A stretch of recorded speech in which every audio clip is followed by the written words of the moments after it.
ஆண்டவராகிய இயேசு கிறிஸ்துவினை நாம் மைப்படுவதாக இந்த காலைவேளையிலே உங்களை யாவரையும் பார்ப்பதில் மிகுந்த சந்தோஷம். இந்த காலைவேளையில் ஏசப்பா நம்மளோட அவர் பேச விரும்புகிறார். ஒவ்வொரு நாள் நம்மளோட பேசிகிட்டு இருக்கிறார். அவர் சத்தம் உங்களுக்கு கேட்குதா? அவர் சத்தம் ரொம்ப இனிமையான சத்தம்.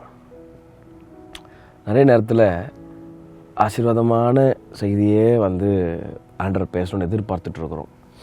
ஆனால் சம்டைம்ஸ் அப்படி நடக்கிறது இல்லைல்ல. ஒரு நல்ல தகப்பனுக்கு அழகு கண்டிக்கிற நேரத்தில் கண்டிப்பார், அரவணைக்கிற நேரத்தில் அரவணைப்பார். அதான் ஒரு நல்ல தகப்பனுக்கு அழகு. நாம் ஆராதிக்கிற இயேசு கிறிஸ்துவும் அப்படி தான். எப்போ வாக்குத்தத்தம் கொடுத்து பிள்ளைகளை தேட்டணும்னு அவருக்கு தெரியும், எப்போ சிரிச்சிக்கணும்னு அவருக்கு தெரியும். சில நேரத்தில் நோ சொல்லுவார், சில நேரத்தில் எஸ் சொல்லுவார், சில நேரத்தில் வெயிட் பண்ணுவார். அப்போது அவருடைய சத்தம் அந்த சத்தத்தை கேட்க மிக ஆவலாய் நாம் தேவ சமூகத்தில் நாம் அர்ப்பணிக்கும் போது நிச்சயமாகவே நம்முடைய வாழ்க்கை ஆசீர்வதிக்கப்படும் என்பதில் எந்த சந்தேகம் இல்லை. எப்போவுமே இப்போ உட்காரும் போது ஆண்டவர் எனக்கு காதுக்கு இனிமையாகவே பேசணும்னு அப்படி எதிர்பார்ப்போடு போகாதீங்க. சில நேரத்தில் ஆண்டவர் கொஞ்சம் கடிந்து கொள்வார். சில நேரத்தில் நம்ம இருதயத்திற்கு ஏற்றுக்கொள்ள முடியாத வார்த்தைகளாக சில நேரத்தில் வரும். அப்போ நம்ம சோர்ந்து போயிடும். இல்லைங்க, ஆவியானவர் சொல்லுகிறதை காதுள்ளவன் கேட்க கடவன். அவருக்கு எப்போ எதை பண்ணணுன்றது ரொம்ப நல்லா தெரியும்.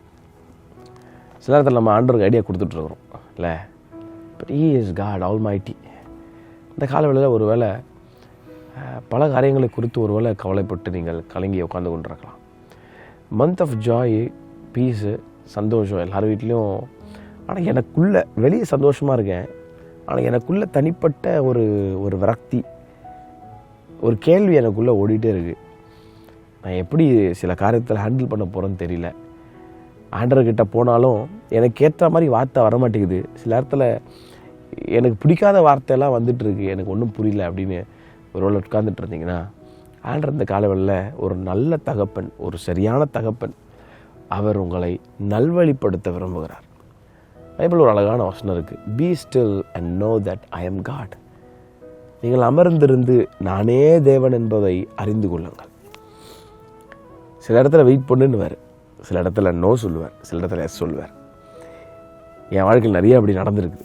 ரீசெண்டாக ஒரு பெரிய ஒரு காரியத்திற்காக நான் போயிருக்கும் போது நான் ஒரு பக்கம் ரெடியாக தான் போனேன். ஆண்டவர் சித்தம் இருந்தால் நடக்கட்டும், இல்லைன்னா ஒன்றும் பிரச்சனை இல்லை அப்படின்னு ஒரு காரியத்துக்காக, ஒரு இன்டர்வியூக்காக நான் போயிருந்தேன். அப்போது ஆனால் உள்ளே ஒரு பக்கம் ஆசை இருந்துட்டு தான் இருந்துச்சு. அந்த இன்டர்வியூ சக்ஸஸ் ஆனால் ரொம்ப நல்லா இருக்குமே அப்படின்னு. பட் அன்ஃபார்ச்சுனேட்லி அந்த இன்டர்வியூ எடுக்கிறவங்க சொன்னாங்க, unfortunately you are not eligible for this particular thing, நீங்கள் நெக்ஸ்ட் டைம் அதை ட்ரை பண்ணலான்னும் போது கிட்டத்தட்ட அந்த இடத்துல ஒரு 100கணக்கான பேர் வந்திருப்பாங்க. அந்த 100கணக்கான பேரில் ஒரே ஒருவர் மாத்திரம் மிக சந்தோஷமாக சிரித்து வெளியே வருவதை நான் பார்த்தேன். அவருக்கு அந்த இன்டர்வியூ சக்ஸஸ் ஆகிருச்சு.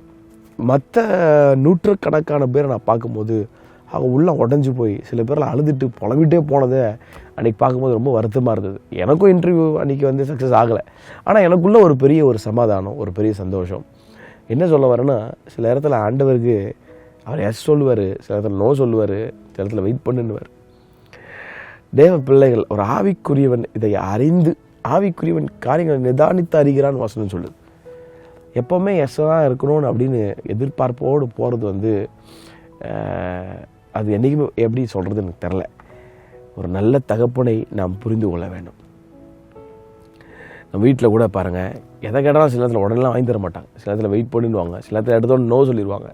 ஆனால் அந்த குழந்தைக்கு தெரியாது ஏன் வெயிட் பண்ண சொல்கிறாங்க, ஏன் நோ சொல்கிறாங்க. நமக்கு கொஞ்சம் டென்ஷன் ஆயிரும். நான் என்ன சொல்ல வரேன்னா, ஒரு நல்ல தகப்பன் அவர் எல்லாவற்றையும் சகலத்தையும் அவர் அறிந்திருக்கிறார். ஒரு பியூட்டிஃபுல்லான வசனத்தை நான் சொல்லி உங்களை ஆஸ்வதிக்க விரும்பினேன். அவர் எல்லாவற்றையும் சகலத்தையும் அதன் காலத்திலே நேர்த்தியாய் செய்கிறவராக இருக்கிறார். ஒருவேளை அந்த காலவேளையில் ஆண்டவர் எனக்கு இன்னும் சொல்லிட்டாருங்க, நான் எவ்வளோ ஆண்டரை நம்பினேன், நான் எவ்வளோ ஆண்டருக்காக காத்திருந்தேன், ஆண்டரை வெயிட் பண்ண சொல்கிறாரு, நோ சொல்கிறாரு, எனக்கு அது பிடிக்கல அப்படின்னு சொல்லி ஒரு வேளை துவண்டு போய் போதும் என்னத்துக்கு ஆண்டரை நம்பிட்டு உட்காந்துட்டு ஒழுங்கான வேலையும் கிடைக்கல, கல்யாணமும் ஆகலை, திருமணமாகி குழந்தையும் பிறக்கல, இன்னும் எத்தனை நாள் நான் வெயிட் பண்ணணும், எனக்கு ஒன்றும் ஒரு பாசிட்டிவான ரிப்ளையே வரமாட்டேங்குது ஆண்டர்கிட்டேருந்து அப்படின்னு சொல்லி ஒரு வேளை துவண்டு போயிருந்தீங்கன்னா, இந்த காலவேளை ஆண்டவர் டைரெக்டாக அவங்களோட பேசி கொண்டிருக்கிறார். அவர் சகலத்தையும் நேர்த்தியாய் அதன் காலத்திலே செய்கிறவர். God is always perfect in His time. ஆமாம், கொஞ்சம் அவசரப்பட்டு கொஞ்சம் டிலே பண்ணி இல்லை, அவர் சரியான நேரத்தில் அவர் செய்கிறவராக இருக்கிறார். இந்த காலவேளையில் ப்ராஃபட்டிக்காக சிலரோடு பேசி கொண்டிருக்கிறார்.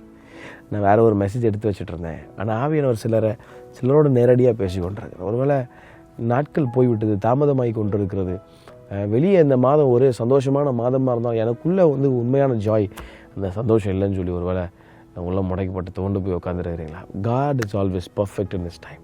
அவர் சரியானதை ஏற்ற நேரத்தில் உங்கள் வாழ்க்கையில் செய்வதற்கு அவர் போதுமானவராக இருக்கிறார். நாம் பண்ண வேண்டிய ஒரு காரியம் ஒன்று இருக்குது. We have to trust Him blindly.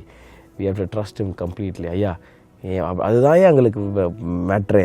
Trust பண்ணுறது தான் எங்களுக்கு பெரிய பிரச்சனையாக இருக்குது. அவரை நம்ப எப்படி என்ன நம்புறது அப்படின்னு ஒரு வேலை உட்காந்துருக்கிறீங்களா? அதுதாங்க விசுவாசம். அதுதான் விசுவாசம். கிறிஸ்தவர்களுக்கு அது நீதிமான் விசுவாசத்தினால் பாருங்க பிழைக்கிறான். விசுவாசிக்கிறவர்களுக்கு எல்லாம் ஆகும், விசுவாசிக்கிறவன் பதறான்.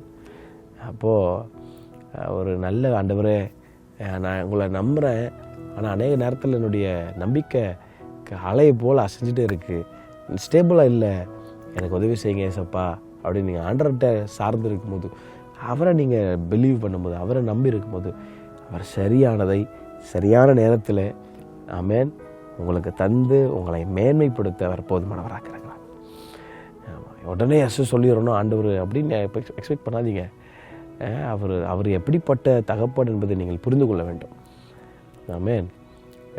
பெஸ்ட் எக்ஸாம்பிள், இஸ்ரேவேலிருந்து எகிப்திலிருந்து இஸ்ரேவேலர்களை விடுதலையாக்கி கானான் தேசத்திற்கு ஆண்டவர் கொண்டு போனார். 40 வருடம் 430 வருஷம் அடிமைத்தனம்.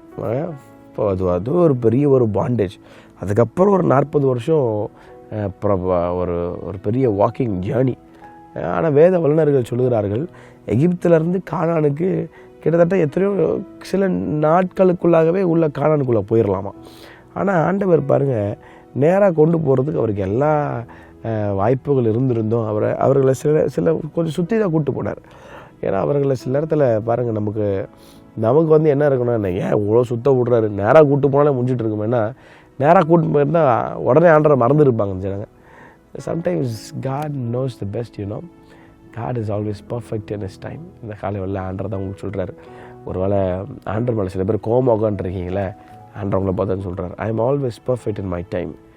I want you to trust me, my dear son, my dear daughter.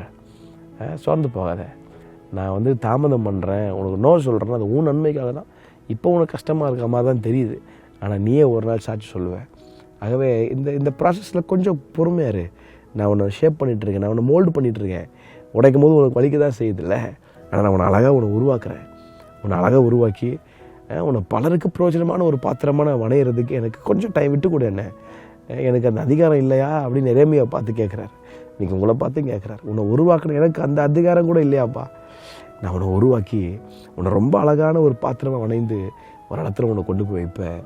இப்போ யாரெல்லாம் உன்னை நிந்திச்சாங்களோ, நீ எங்கெல்லாம் அவமானப்பட்டு போனியோ, கடந்த வருஷம் உனக்கு 2025 உனக்கு ரொம்ப மோசமான ஒரு வருடமாக இருக்கலாம். நான் 26 எல்லாம் மாறணும், அப்படியே மாறிடும்னு நான் உடனே சொல்ல வரல. நான் செய்கிறதுக்கு கொஞ்சம் அனுமதி கொடு, நான் செய்யும் போது கொஞ்சம் பொறுமையாரு, கொஞ்சம் பொறுத்துக்கிட்டு உன்னை அழகாக நான் உருவாக்கிட்டு இருக்கிறேன். உன்னுடைய நாட்கள் நிச்சயமாகவே ஆசீர்வாதமாக இருக்கும் என்பதில் எந்த சந்தேகம் இல்லை. அப்படியே போராட்டங்கள் வந்தாலும், சஞ்சலங்கள் வந்தாலும், பாடுகள் வந்தாலும், நான் கூட தான் இருக்கிறேன் என்ற அஷூரன்ஸை கர்த்தர் கொடுத்துட்ருக்கிறார். ஆகவே அவர் டைமை நம்புங்க. அன்பு வாலிபனே, அன்பு வாலிப சகோதரியே, இந்த காலவேளையில் ஆண்டவனோடு பேசி கொண்டிருக்கிறார். அவரோட டைமை நம்புங்க. ஆமாம், அவர் டைமை நம்புங்க. ஆண்டவர் ரொம்ப அழகாக அவங்களை ஏற்றி நடத்துவார். கர்த்தர் தாமே உங்களை அவரை ஆஸ்வதிப்பாராக. Have a blessed month. God bless you.